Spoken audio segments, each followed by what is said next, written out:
It's 4:30 on WKYT this morning. The Kentucky Wildcats will be heading to the big dance after soundly clinching their 28th SEC title. A full report is straight ahead. Local businesses say the Cats win is boosting sales, how they're cashing in on the Cats coming up. And if you plan to hit the road with the Cats, you may be overlooking something when you leave your home, how thieves target the Big Blue Nation. Tracking, alerting, protecting.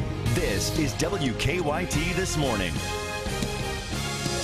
Good morning. It's so nice to have you along Monday morning, and we hope you had a nice weekend. I'm Bill Bryant. And I'm Rebecca Smith. Really difficult not to have a great weekend when you were talking about yesterday's temperatures. Fabulous. Well, it was 65 for a high yesterday. It was nice. We're going to do better than that today. Meteorologist Micah Harris is on duty at our First Alert Weather Center. Good morning. Hey, good morning, guys. Yeah, we will do much better than that as we head toward the afternoon. They're in the 70s today.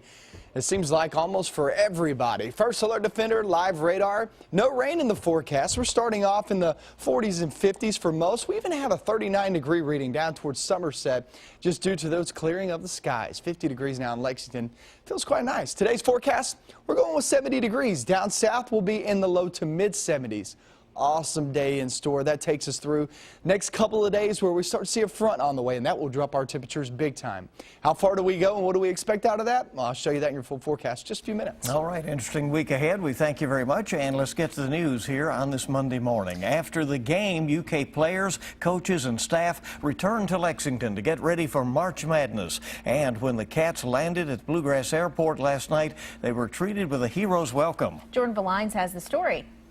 Call them crazy or call them Cats fans. Either way, you're bound to see a bunch of both come tournament time. We're Big Blue fans, and we've been cheering them on all season long. Hours after the team took home the SEC tournament trophy, We thought we'd come out here since they had a big win today. fans of all ages lined up at Bluegrass Airport. This is a tradition for me and my husband. We've been coming out here since 2012. To give a warm welcome home to their boys in blue. The reason I came out today just for support, I mean, the season's been so great so far, and it's to show the team that, we really support them and, we're always going to have their back no matter what. Once the team's plane touched down, the fans finally got a chance to see their players for a few seconds. The Twins my favorite player. They said just seeing their Wildcats was worth the wait. We love our Cats.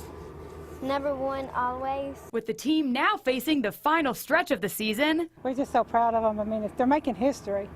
We've never seen them do this before. these self-proclaimed crazy Cap fans say they can't wait to see how the rest of this historic season finishes off. It's been a great season, and hopefully the outcome will be just what everybody wants, 40-0. In Lexington, Jordan Valines, WKYT. And after returning from Nashville, UK's players met with Coach Cal at his house in Lexington. The coach says it's something of a tradition that he does on Selection Sunday. And while Cats no doubt expect to be ranked first overall, he says you can never get overconfident. So that's the greatest thing about this tournament. And I've coached a bunch of teams in here, and anytime you get ahead of yourself, you hurt yourself. And usually it's wasted time because the team you think is going to advance loses. The players say they like playing close to home, and they will be in Louisville for the first few rounds of the tournament. Some business owners are celebrating the Cats win as well. Workers at Wildcat Warehouse are cashing in on UK's success. With every tick in the Cats win column, it means more money for local businesses. Warehouse owners say they rely on the Cats' success to create enough revenue to carry them through the year. March Madness is our main business times. We want to make the most sales that we can in those times to cover us through summer and the rest of the time. Well, today Miller says Wildcat Warehouse will start selling Cats SEC Championship t-shirts. While March Madness is good for the UK memorabilia business, it may not be the case for other businesses. A study shows how filling out March Madness brackets impact workplace productivity. Their study says distracted employees waste enough time filling out brackets and streaming games to cost companies an estimated $2 billion. When asked if companies should ban their employees from March Madness activities, the company says no, because it would cause long-term damage to employee morale. Interesting. But then again, if you do have to fill out one of those brackets, there is a unique bracket you may want to take a look at. The New York Times has a unique way to track basketball scores this year. Rather than scoring bracket holders on the correct number of picks, the newspaper system rewards outlandish upsets just so long as they're right. For example, if a player picked Manhattan or Hampton to beat Kentucky, they would be rewarded a huge bonus if they happen to be right.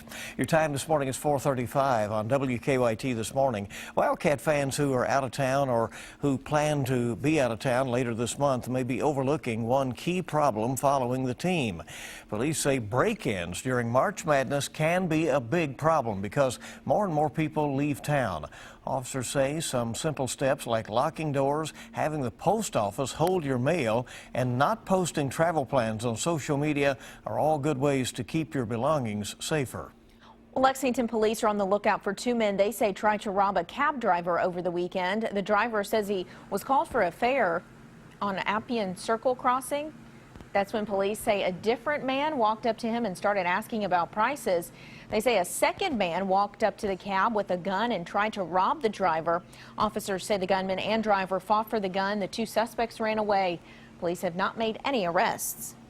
As early as tomorrow, plans could be made to have a man suspected in a Lexington shooting back in the Bluegrass State. Earlier this month, Lexington police Alberto Contreras shot and critically wounded a 9-year-old in Lexington. Last Thursday, he was arrested for assault in West Virginia. The Fayette Commonwealth Attorney's Office says they will likely present evidence from Contreras' case to a grand jury tomorrow. If he's indicted, the Commonwealth would then send an extradition request to West Virginia. State police are investigating a deadly shooting over the weekend in Bath County. Troopers say 36-year-old Jeremy Clark and 20-year-old Travis Beecraft were arguing about an animal when troopers say Beecraft shot and killed Clark. Clark was pronounced dead at the scene. Neighbors we spoke with say they can't believe this happened. Everybody on both sides of it, up and down the road, have always been, if you ever need anything, just give us a holler. We're always close by. Autopsy results show Clark died from a single gunshot wound to the chest.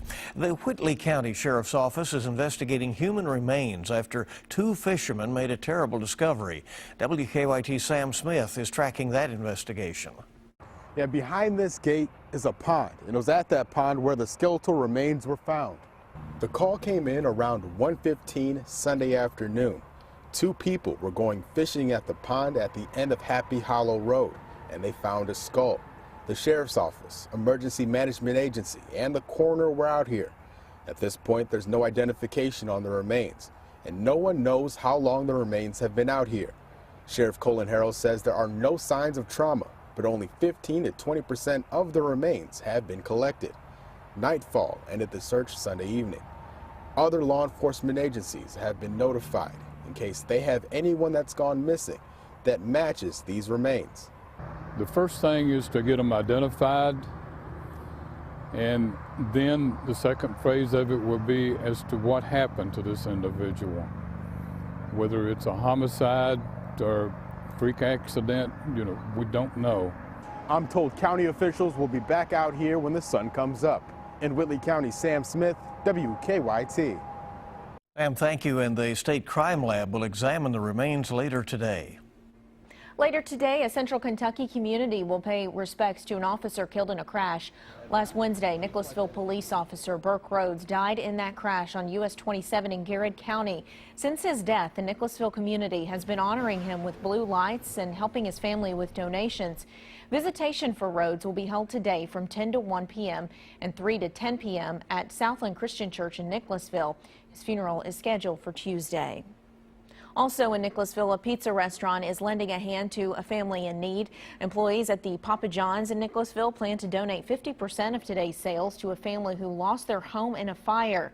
The Moore family lost their home on Queensway Drive in Nicholasville in February. The store's manager says one of his employees got the idea to hold the fundraiser after recognizing the names of the victims. That's all going to go straight to Mrs. Moore to help her kind of rebuild and restart. We're here, not just as a business, but as a partner in the community. The restaurant also donated several gift cards to Nicholasville police officer Burke Rhoads' family. WKYT This Morning is just getting started. It is 4:39, and it sure is nice to have you along Monday morning. So what every woman chooses to use for birth control is up to her, obviously, but now technology is making the natural method more effective. That's ahead coming up on WKYT this morning. 40s and 50s outside this morning as we hit the afternoon. We'll be in the 70s. You heard me right, the 70s, but that doesn't last long. Show you how low we go with those temperatures toward midweek coming up.